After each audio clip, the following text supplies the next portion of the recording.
All right, let's call the February 2020 meeting of the Environment and Utilities Commission to order and start with the Pledge of Allegiance.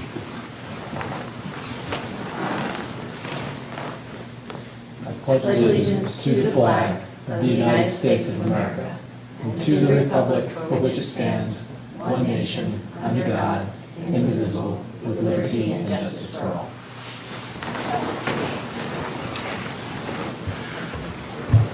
All right, agenda item 1A is the consideration of selection of a chair and vice chair. Does anyone want to be the chair or the vice chair or have a nomination? I really don't need to do it again.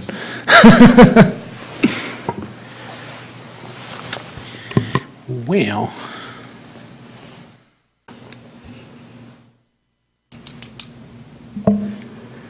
I don't mind being vice chair. I can volunteer for that if, I think I get your chair first. we have to chair first. Okay, sorry. Yeah.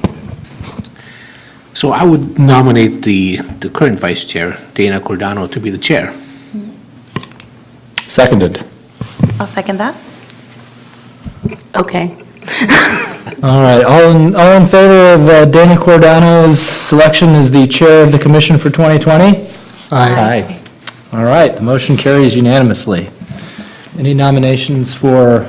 I nominate Lori. Perfect, I'll second that. All in favor of Lori as the vice chair for 2020? Aye. Aye. All right, the motion also carries. All right, agenda item 1B, presentations by the public on matters not on the agenda within the jurisdiction of the commission. I don't see any members of the public. Hey, Sam, we need to switch seats. Oh, great, we can do that. Take over now.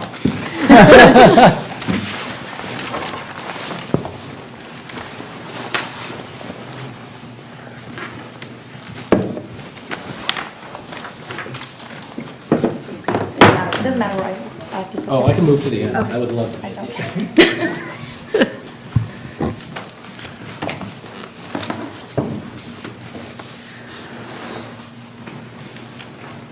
All right, as Sam was saying, do we have any presentations by the public on matters not on the agenda? No? Okay. Commissioner communications, do we have any commissioner communications? None? Okay, and then our next item is consideration of the approval of the minutes of the October 14th, 2019 Environment and Utilities Commission. Does anybody have any corrections, additions? Anybody want to approve the minutes? I move to. I second that. All right, all in favor? Aye. All right, consideration of resolution 20-1, establishing the date and time and location for the 2020-21 regular meetings of the Environment and Utilities Commission. That is in attachment. Is everybody in agreement on those? They look fine. Do we have a motion? I'll move to approve. I'll second. All right, all in favor? Aye. Okay, and then the presentation and discussion of the status of the storm drainage and stormwater master plan update. Good evening, Williams. Madam Chair and Commissioners. My name is Wendy Williams. I'm a civil engineer here in the Community Development Department. I'm here tonight to get your input and feedback on the first citywide storm drainage and storm water master plan update that is currently in progress. The Commission heard prior updates on this project in August of 2017 and April of 2019, at which time you provided input on which hydrology standards and imperviousness values should be used, and whether the city should apply for a hydro modification exemption with the state. City Council confirmed staff's recommendations to use the 2009 Yolo County hydrology standards and increase the low and medium density imperviousness values to 55% and 65% respectively. They also opted not to pursue a hydro modification exemption at this time. This third time around, staff is requesting your input on the various types of projects available to mitigate flooding predicted from the 100-year, 24-hour design storm. So before we discuss the types of drainage projects that we could undertake to improve drainage conditions, I want to point out some overarching considerations. First, all projects within each shed work together to drain the shed and prevent flooding, and therefore changing one project will likely change another. As we narrow down the types and locations of the contemplated projects, iterative modeling will be necessary to hone in on the most suitable combination of projects for each shed. And secondly, we need to be mindful of the order in which we construct those drainage projects. The example given in the staff report is that increasing the capacity of an upstream facility may actually overload the downstream system and cause flooding if the downstream facilities are not already sized properly for those additional flows. So projects should typically be constructed from downstream to upstream to avoid making those downstream conditions worse as a result. Lastly, not all drainage facilities are city-owned and maintained. The most significant point here is that all of these facilities, regardless of who owns or maintains them, are so intimately integrated into the overall system that if one facility doesn't work, it's a problem for all of us. Certain recommended improvements will be the responsibility of the city's drainage partners, and we will need to work closely with them as we refine the combination of projects and the order in which they should be constructed.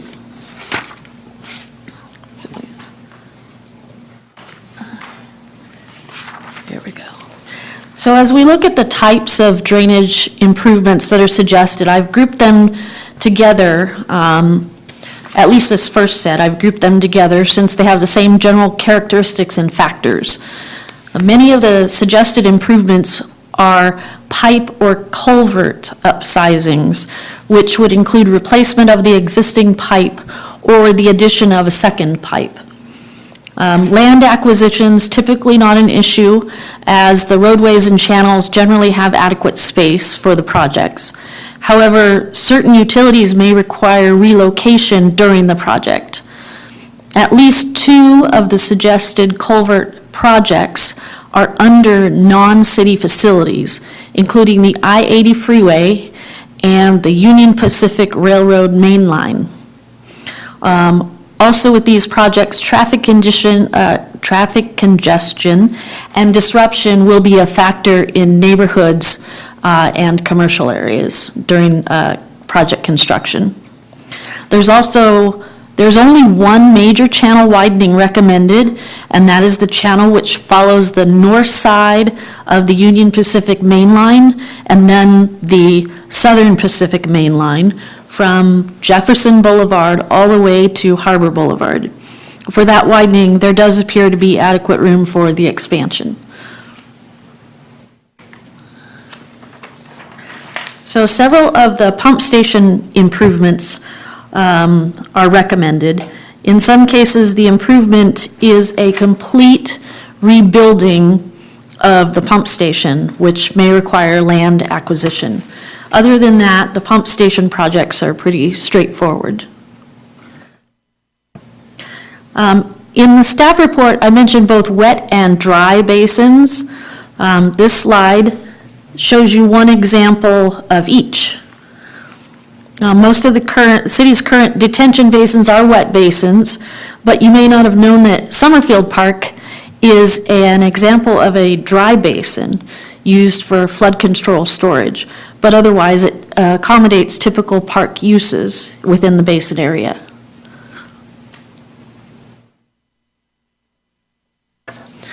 So other than detention basins being wet or dry, They may or may not require a pump station. Although most of the city's existing wet detention basins do include pump stations, we are currently not suggesting pump stations for any of the recommended new detention basins. Secondly, the majority of the recommended basins are suggested as dry basins, especially where they would be located within parks or schools.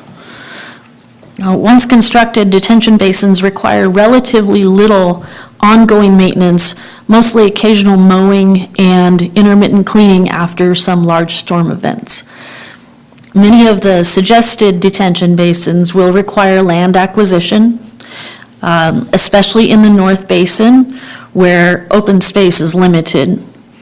Ultimately, some of the land needed for the detention basins may be vacant, or it may include some site improvements, which would affect the land value at acquisition. At this very preliminary stage, where we're just starting to define the necessary projects, it's critical to stress that the general locations of the basins, which are shown in the modeling sheets within the staff report, are not meant to define specific acquisition parcels, nor preclude other locations. Again, continued refinement of the project factors will eventually define the ultimate basin locations.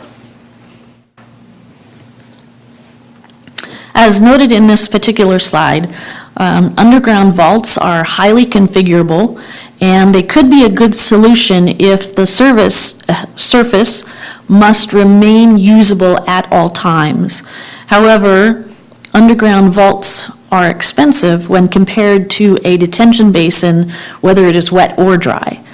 That being said, an underground vault may be a comparable trade-off when compared to land acquisition costs of improved parcels. So this exhibit shows the various drainage sheds in the North Basin. That is the area of the city north of the deep water ship channel. And as you can see, the causeway and racetrack shed, which is the light green color through the middle there, is the largest shed in the North Basin. And the RD 811 and RD 537 shed, which is just north of that, the dark purple, that's the second largest shed. Given the sheer size of those two sheds, it's understandable that the majority of the recommended projects are within those two sheds. A couple of important projects are also noted within the Deerwood and Lock shed, which is the brown area near the port.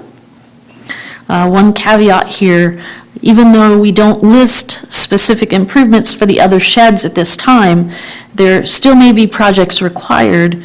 For instance, backup emergency power will be a recommendation for every pump station within the city. The next several slides that I have are the exhibits from the staff report showing the recommended projects in the North Basin. And I didn't want to go through those, each one individually, but I can answer questions you might have on them when we get to that stage. I do want to point out the colored dots that show up on each exhibit. Those colored dots indicate the predicted flooding depths for the existing condition during a 100-year, 24-hour design storm. Blue and green dots would represent no flooding or minimal flooding within rights-of-way only, while yellow dots show areas that may flood up to 1.6 feet. Areas with orange and red dots may experience significant flooding, and these are the areas that we will focus on as we discuss how to mitigate potential flooding situations. Let's see if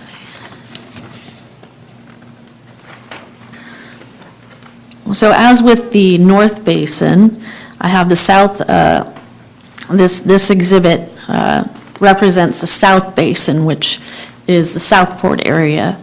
In general, the South Basin is in fairly good shape, primarily because the majority of infrastructure is newer and has been planned through the South Basin Drainage Master Plan to meet the needs of development as it progresses. Several of the sheds include existing detention basins, and most of the sheds rely heavily on the main drain canal and its tributary ditches as the backbone trunk system to drain water away from the area.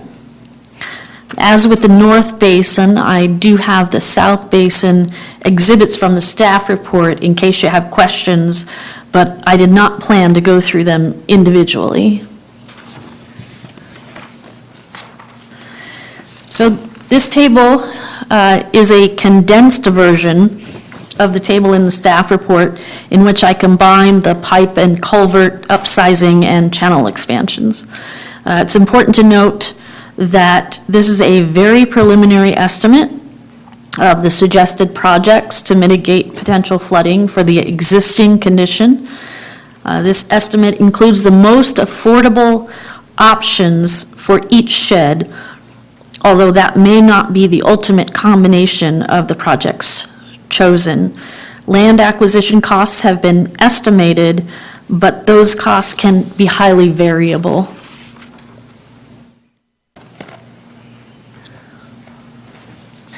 Can I ask a question? What's the proposed time period over which these projects would be implemented? It will likely be a good 15 to 20 years, given the nature of the projects, the order in which they need to be done, and the cost. So with this master plan, we expect to generate a list of improvement projects to address the deficiencies in the system and/or support new development, much like the list of improvements that are generated from the water and sewer master plans. But unlike the water and sewer master plans, there's no significant defined funding sources to do most of those projects. So a financing study will update the South Basin drainage impact fee to pay for certain future improvements which will benefit development in the South Basin. Again, that will be applicable to new development only. Developments which already have a vesting map or are under construction will likely not be subject to the new fee. The financing study will also look at the entire project list for improvements other than those to be paid through the Southport impact fee, and recommend some options to fund those improvements as well as to fund ongoing maintenance. This slide does not mention that there is a small amount, around $177,000, which is currently budgeted to pay for drainage system O&M, as well as some other functions related to the Environmental Services Division. However, that amount is a proverbial drop in the bucket as compared to our anticipated value for system improvements and enhancements. So I know I've thrown a lot at you. This is a list, a summary list of the items that we are seeking your input on. Any comments on the various project types, such as detention basins versus underground vaults, or detention basins on improved parcels versus other types of drainage projects, would be helpful, as well as any comments or suggestions on future funding for either capital improvement projects or ongoing O&M. And I can answer any other questions or take down any other input that you have on this project. Hi, Wendy. Thank you for this report, very thorough, a lot of good reading.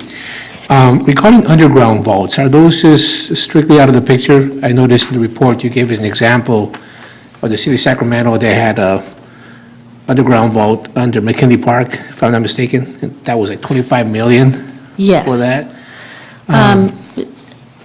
Regarding underground vaults, they are expensive, but again, they can be a good option where we must have the surface be usable at all times. sometimes it's worth it to do it especially in more urban areas where open space is limited anyway. That could be an overarching consideration. I know one of the reasons that Sacramento decided to do the underground vault is the fact that their system in that area is a combined sewage and storm drainage system. So you really don't want that in an open detention basin. So that Makes sense. was one of their overarching considerations. I see. Okay. When it comes to the surface detention areas, are there advantages to have a wet area versus a dry, or vice versa? Wet areas some might say wet areas are easier to maintain. They have water in them all year round. Some people think of them as more of a recreational benefit for that purpose, but you could argue that a dry basin allows active, recreation during times when it's not used as a flood control feature. So it's really all in what you want. All of the detention basins in the South Basin are wet basins except for Summerfield Park. Yeah, I live right by the two Stonegate ponds, and I see them used all the time, and it seems like it would be nice to have, something like that somewhere in the north. Like you said, the south area has several of those. Yeah. But it would be nice to see at least one up in the north area, because I do see people using it every day, so. So for the dry basins, are the plans to make them into parks if you're going to use them? Or what are kind of the restrictions you have on developing those lands once you? Well, the idea was to suggest putting in a dry basin where we were going to use parks or schools for that land. If we're not going to use a park or a school for that land, then there's more availability for discussion whether it should be a wet basin or a dry basin. Okay, and so you would be using like pre-existing parks and schools? Yes. And, yeah, to their land. A question about the dry basin. I like the idea of having a park or something, some kind of green space where it's a dry basin. You mentioned, though, it doesn't require pumps. So I was just curious, how does the water get in and out of it into the dry basin? And then, how much of the season is it actually dry, roughly? For the dry basins, it's really driven by the weather and how much capacity is needed for that particular system. In some cases, it doesn't need a pump station. We can put in flap gates and only allow the water in when it's a heavy storm time, and we need to do that. And then based on the way it's graded, it can run back out when the downstream facilities catch up. So it wouldn't necessarily the water wouldn't gravity feed into the dry basin. It just, you bring it online manually, essentially? Is that? There's different types of basins. Some are online all the time, meaning they're more of a wet basin than anything. Others are an on-demand type of thing. Again, you have a flap gate and you manually open the flap gate when you actually need to use the basin. So again, it's a combination of things. If we want to do it one way versus another, there may be certain locations that are better for that than others. Yeah, it just piqued my interest because I've actually been to Summerfield Park a fair amount, and I wasn't really even aware that it was a dry basin. So, but then it made sense if on the rainiest times, you're not going to be going out to the park anyway. Correct. So I was curious how, if it gets pumped out or if there's some kind of system for drain. So, but I think you answered that when you said the downstream facilities when they get caught up, they'll be able to take that flow out of the dry basin. And is that by gravity, or is that actually pumped by some other means? I believe the Summerfield does have a pump for that particular one. But again, the ones that we're looking at for, especially for the North Basin, are preliminarily designed not to have associated pump stations. It keeps the maintenance lower, and they're less complicated. I have another question. You mentioned around backup power supplies for the pumps. Can you give us a feel for how many pumps currently have, is there a high vulnerability? Do they generally mostly have them? I would say no more than half have backup generators significant enough to run the pump station without a power supply. And that became an issue when we started to, when PG&E said they were going to have to shut off power during windstorm type situations. We started to realize that we really do need backup power for any type of emergency where we may lose power for our pump stations. So our Public Works Department hammers that into me on a daily basis that this needs to happen, and we need to make sure all of our pump stations have adequate backup generator power. So that's a little surprising to me that, that there would be a PG&E power shutoff during a windstorm ostensibly for fire prevention. At the same time, you've got a storm that requires the pump stations to be operative.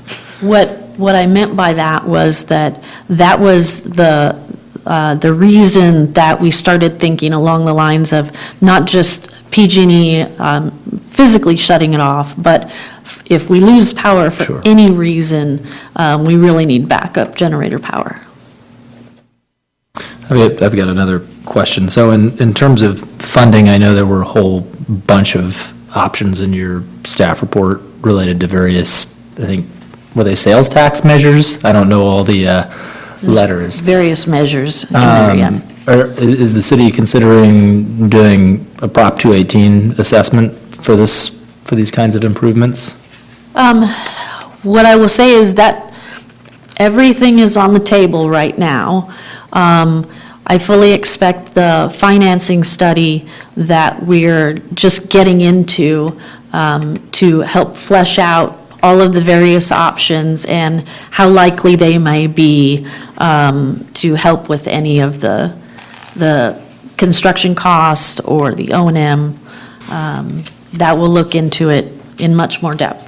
Well, I'll put my plug in for a 218 type of special benefit assessment for a couple reasons. One, it seems to be done quite frequently in the flood control arena, although my experience is more rural than urban on that kind of stuff. But two, these improvements are going to drain specific areas, right? And so it really, in terms of a general tax type of arrangement, if I'm, where I live, you don't have very many improvements proposed there.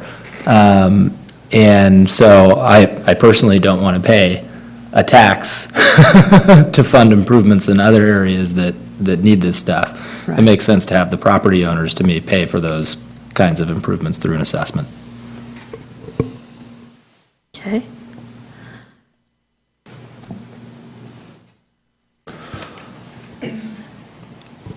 And for a couple things.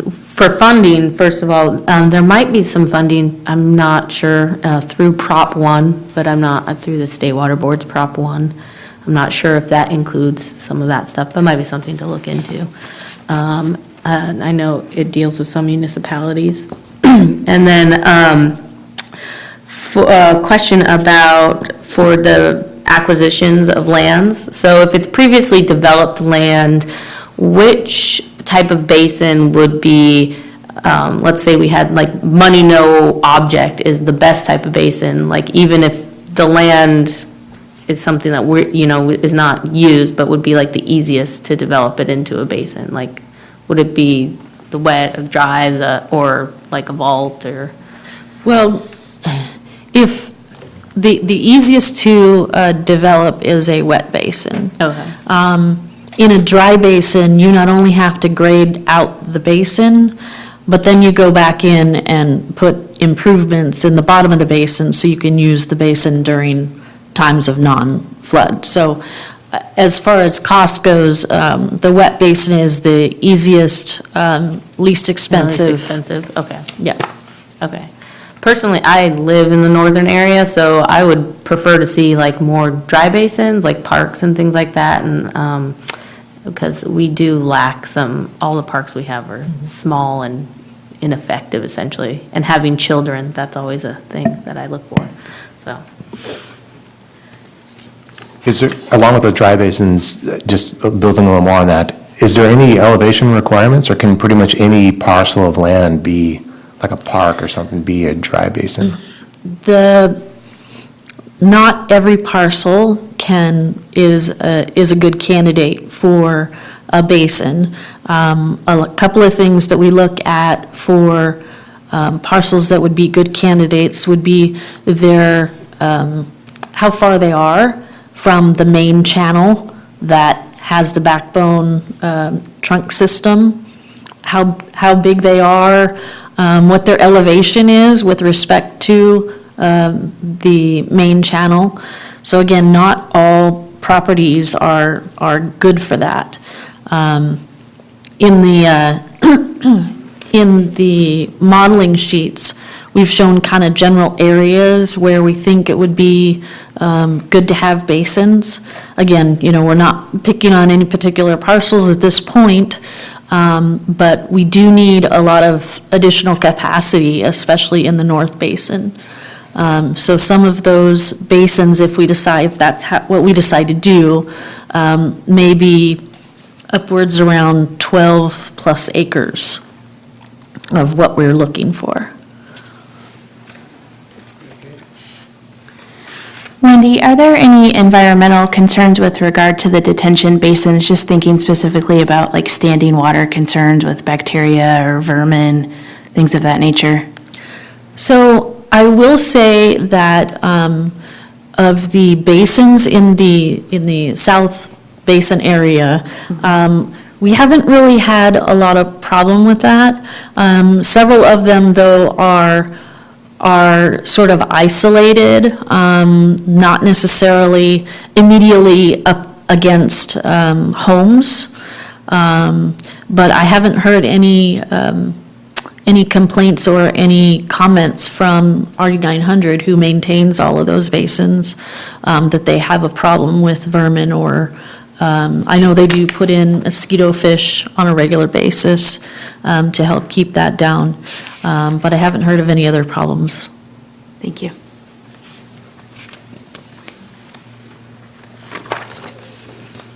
Any more discussion? Just another question on the slide that had the project cost. There's, you see the detention basin options is dramatically higher than the other areas, and that's presumably due to the size of those drainage sheds and less land available, I was just Yes. guessing there. But then there's not a pump station option. Is that just because there's just no need for them because of the other pump stations? You're just curious about that? No, what I did in calculating this sheet here was, again, to pick the least expensive option for each particular shed.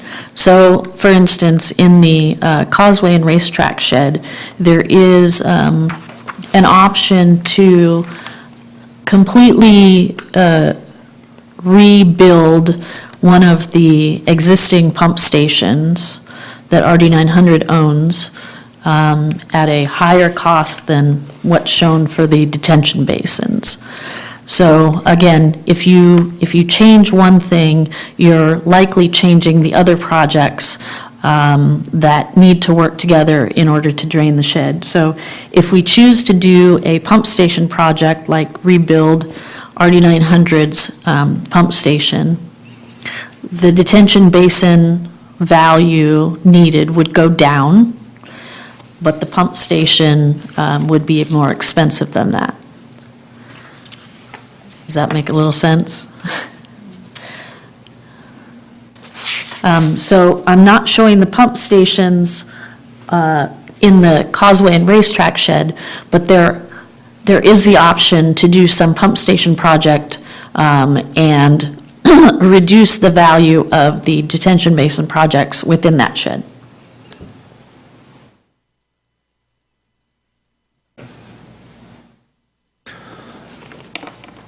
Just one other question. Because of just how big this thing is, as it progresses, is there going to be kind of some recommendations of things that are priority or need to happen sooner? Meaning, things that need to happen sooner because of longer lead times or because of they're the most vulnerable things? Mitigations? Yes, both. The next step in this particular process is to get together the whole draft document. What we still need to do is look at the priorities and recommend certain improvements ahead of others. Again, keeping in mind that we can't do something upstream if that's going to make the downstream situation worse. So the draft document should have more detail and be fleshed out a little more as to what the particular improvements are and in what order they should be done.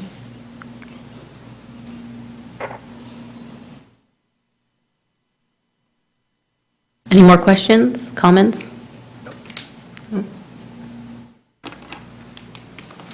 All right. General Administration, the next regular meeting of the Environment and Utilities Commission is on April 13th, 2020. Do we have reports from city staff? Good evening. I just have an announcement. Environmental Services and Parks Department are going to be hosting an Earth Day Spring Celebration on April 11th from 10 to 1 at Bright Park to promote sustainable living and have an egg hunt. Should be a good event. Thank you. Future agenda items, item requests by the Environment and Utilities Commission. Does anybody have any future agenda items? No? Okay. Then the meeting is adjourned.